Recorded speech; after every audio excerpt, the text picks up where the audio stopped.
بسم اللہ الرحمن الرحیم۔ السلام علیکم اسٹوڈنٹس، میں ہوں آپ کی اردو ٹیچر اپنے چینل اردو کلاس کے ساتھ، اور میں آپ کو پڑھاتی ہوں میٹرک کلاس کا فیڈرل بورڈ کا سلیبس اردو کا۔ نئے آنے والے اسٹوڈنٹس جلدی سے میرے چینل کو سبسکرائب کر لیں اور ساتھ ہی گھنٹی کے بٹن کو بھی پریس کر دیں تاکہ تمام لیکچرز اور نوٹس ان تک بروقت پہنچ سکیں۔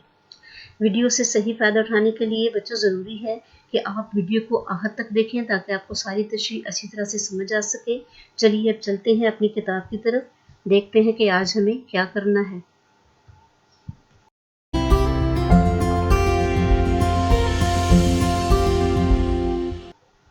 جی، تو میں نے اپنے پچھلے لیکچر میں آپ کو نظم پڑھائی تھی جو کہ مرثیہ ہے میدان کربلا میں گرمی کی شدت، اور یہ میر انیس نے لکھی ہوئی ہے۔ اس کا بند نمبر 1 اور بند نمبر 2 آپ کو کروا دیا تھا، تو آج ہم کریں گے انشاءاللہ اس کا بند نمبر 4، 5، 3، 4، 5 اور 6، یعنی کہ اس نظم کو آج ہم انشاءاللہ ختم کر لیں گے۔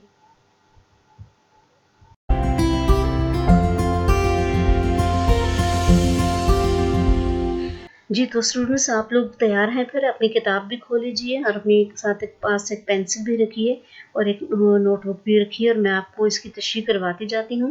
ذرا تھوڑی مختصر کریں گے تاکہ آپ کو سمجھ تو آ جائے، لیکن زیادہ ٹائم نہ لگے۔ پھر انشاءاللہ کل میں آپ کو اس کے نوٹس دے دوں گی۔ چلیے پڑھتے ہیں، شروع کرتے ہیں بند نمبر 3 سے۔ جھیلوں سے چار پائے نہ اٹھتے تھے تا بشام۔ چار پائے کا مطلب ہوتا ہے 4 ٹانگوں والے، یعنی کہ جانور۔ تابہ شام، شام تک۔ اب میں ایک ایک لائن کی تشریح کرتی جاتی ہوں، آپ اس کو سمجھتے جائیے کہ گرمی اتنی شدید تھی میدان کربلا میں کہ جانور جو ہیں وہ جھیلوں سے صبح سے لے کے شام تک اٹھتے ہی نہیں تھے۔ جہاں کہیں انہیں پانی نظر آتا تھا وہ وہاں سے نکلتے ہی نہیں تھے۔ مسکن میں مچھلیوں کے سمندر کا تھا مقام، اور مسکن کا مطلب ہوتا ہے ٹھکانہ۔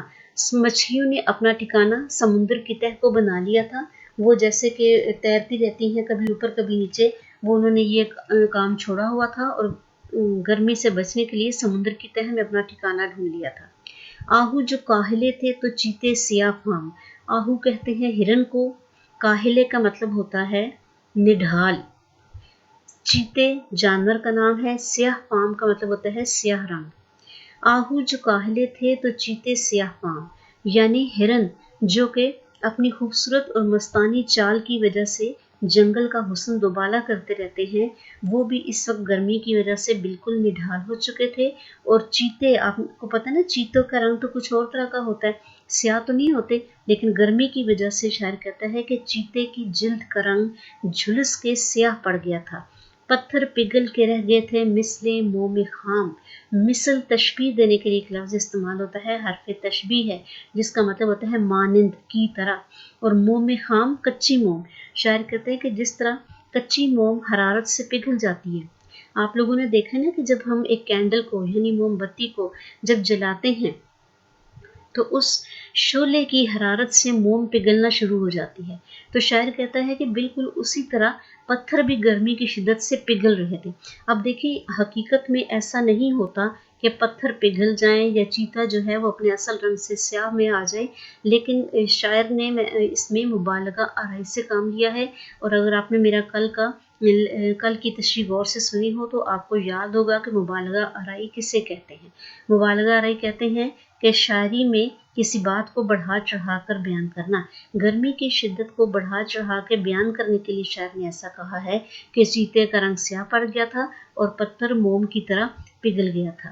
سرخی اڑی تھی پھولوں سے، سبزی گیاہ سے۔ سبزی کا مطلب یہاں پر آتا ہے سبزی یعنی سبز رنگ، گیاہ کا مطلب ہوتا ہے گھاس۔ سرخی اڑی تھی پھولوں سے، جو خوبصورت پھول تھے جن کا رنگ سرخ تھا، دھوپ کی وجہ سے ان کا رنگ اڑ گیا تھا، یعنی ان کے رنگ کی خوبصورتی ختم ہو گئی تھی۔ سبزی گیاہ سے، یعنی اور کیا چیز اڑی ہوئی تھی؟ سبزی گیاہ سے اڑ گئی تھی، یعنی گھاس جو ہے اس کا سبز رنگ بھی سبز ختم ہو گیا تھا، سبز کے بجائے زرد ہو گیا تھا، سوکھ گیا تھا۔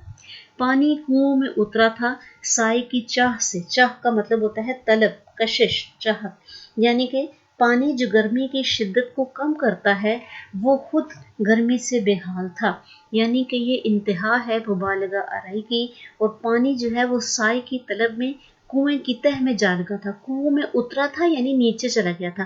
آپ کو پتہ نہیں کہ آج کل کے زمانے میں بورنگ ہوتی ہے، جب گرمی بہت شدید ہوتی ہے تو کہا جاتا ہے جی بورنگ خشک ہو گئی ہے اور دوبارہ کروانی پڑے گی، تو اسی طرح کنووں میں جو پانی جو ہوتا ہے وہ گرمی میں بہت نیچے ہو جاتا ہے، دھوپ کی وجہ سے پانی خشک ہو جاتا ہے۔ تو یہی شاعر کہہ رہا ہے کہ شدید گرمی کی وجہ سے کنووں کا پانی بھی خشک ہو گیا تھا، لیکن شاعر نے اس کو کسی اور طرف لے گیا ہے اور اس نے کہا ہے کہ گرمی اتنی شدید تھی کہ پانی سائے کی طلب بھی کنویں کے تہ میں جا لگا تھا۔ اگلے بند پہ آتے ہیں، کوسوں کسی شجر میں نہ گل تھے نہ برگ و بار۔ کوسوں کا مطلب ہوتا ہے دور دور تک، میلوں تک، شجر کا مطلب ہے درخت، گل پھول کو کہتے ہیں، اور برگ و بار کا مطلب ہوتا ہے پھول اور پتے۔ یعنی کسی درخت میں یہ تین ہی چیزیں لگتی ہیں نا، اس میں شاخیں ہوتی ہیں، اس میں پتے ہوتے ہیں، اس میں پھل ہوتا ہے، اس میں پھول ہوتے ہیں۔ پھول پہلے لگتا ہے جو کہ بعد میں پھل میں تبدیل ہو جاتا ہے، لیکن شاعر کہتا ہے کہ اس روز دور دور تک کسی درخت میں نہ تو کوئی پتے نظر آ رہے تھے، یعنی کہ گرمی کی وجہ سے سب پتے زرد ہو کے جھڑ چکے تھے، نہ کوئی پھل نظر آ رہا تھا، نہ کوئی پھول تھا۔ ایک ایک نخل جل رہا تھا صورت چنار۔ نخل کہتے ہیں درخت کو، اور چنار کا درخت، چنار بھی ایک درخت کا نام ہے جس کے پتے سرخ ہوتے ہیں، اور چنار کا درخت جو ہے وہ اپنے سرخ رنگ کی وجہ سے دور سے ہی دیکھنے سے آگ کی طرح دہکتا ہوا محسوس ہوتا ہے، اور یہ خصوصیت صرف چنار کی ہے کہ اس کے پتے سرخ رنگ کے ہوتے ہیں، اسی لیے شاعر لوگ چنار کے درخت کو آگ سے تشبیہ دیتے ہیں، آگ کے بھڑکنے سے، آگ کے شعلوں سے تشبیہ دیتے ہیں۔ لیکن شاعر کہتا ہے کہ 9 اور 10 محرم کو تو ایک ایک درخت جو تھا وہ چنار کے درخت کا نقشہ پیش کر رہا تھا، ہر درخت ہی لگ رہا تھا کہ آگ سے جل رہا ہے۔ ہنستا تو کوئی گل نہ لہکتا تھا سبزہ زار۔ گل کے ہنسنے سے مراد ہوتی ہے پھول کا کھلنا، یعنی نہ تو کوئی پھول کھلا ہوا خوبصورت محسوس ہو رہا تھا، نہ لہکتا تھا سبزہ زار، نہ ہی ہوا سے سبزہ ہل رہا تھا اور کوئی خوبصورت منظر پیش کر رہا تھا، ایسا کچھ بھی دور دور تک نظر نہیں آ رہا تھا۔ کانٹا ہوئی تھی سوکھ کے ہر شاخ باردار۔ باردار کا مطلب ہوتا ہے پھلدار، اور بالفرض اگر کسی شاخ پر، اگر کسی درخت کی کسی شاخ پر کوئی پھل لگا ہوا بھی تھا تو وہ شاخ بھی گرمی کی شدت سے سوکھ کے بالکل کانٹا ہو چکی تھی۔ گرمی یہ تھی کہ زیست سے دل سب کے سرد تھے۔ گرمی یہ تھی، اس کا مطلب یہ ہے کہ گرمی اس قدر شدید تھی، زیست کا مطلب ہے زندگی، دل سب کے سرد تھے یعنی کہ بیزار تھے، اس کا مطلب یہ ہے کہ گرمی اس قدر شدید تھی کہ سب کے دل زندگی سے بیزار ہو چکے تھے گرمی کی وجہ سے۔ پتے بھی مثل چہرہ مدکوک زرد تھے، مثل چہرہ مدکوک دکھ کے مریض کی طرح، اس کا مطلب یہ ہے، اب دکھ اس سے لفظ بنا ہے مدکوک، دکھ کا مطلب ہوتا ہے کہ بیماری ہے، جیسے ہم لوگ آج کل کہتے ہیں ٹی بی کے مریض، اسے اردو میں کہتے ہیں دکھ، تو جس طرح دکھ کے مریض جو ہوتے ہیں نا ان کے چہرے کا رنگ زرد ہو جاتا ہے خون کی کمی کی وجہ سے، تو شاعر کہتا ہے کہ بالکل دکھ کے مریضوں کی طرح پتے بھی بالکل زرد ہو چکے تھے، ان کا رنگ بالکل زرد پڑ چکا تھا، اتنی زیادہ گرمی تھی 9 اور 10 محرم کو میدان کربلا میں۔ جی آگے دیکھتے ہیں اگلے کون سے 2 بند ہیں۔ جی اگلا بند ہے، شیر اٹھتے تھے نہ دھوپ کے مارے کچھار سے۔ شیر جہاں رہتا ہے نا اس کے رہنے کی جگہ کو کچھار کہتے ہیں، اور شیر جو ہے وہ کوئی گھونسلہ وغیرہ یا کوئی باقاعدہ کھود کھاد کے گھر نہیں بناتا، بلکہ جہاں بھی جھاڑیوں کا یا درختوں کا یا سبزے کا ایک جھنڈ سا ہوتا ہے نا وہ وہاں جا کے رہتا ہے ٹھنڈی چھاؤں میں۔